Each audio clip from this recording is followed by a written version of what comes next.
idan mutum ya dake a zina, in mutum ya dake a zina, duk wacce Allah ta halatta mishi sha'awanta yakan fita a ranta. Idan mutum ya zama gogaggen mazinaci, wallahi in mata hudu yake da su duka hudun zai iya shekara bai kusance su ba, yana nan yana bin matan mutane.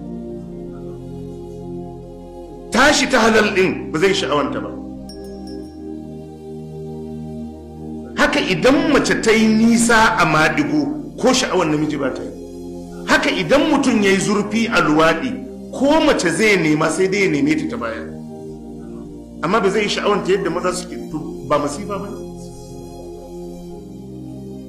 Ba masifa ba ne? Kaga mutum an sha ruwa yana kaɗuwa yana sauri zai sha sigari, ga lemo ga ayaba ga abarba ga kunu, amma yana neman sigari ya sha. Ba masifa ba ce?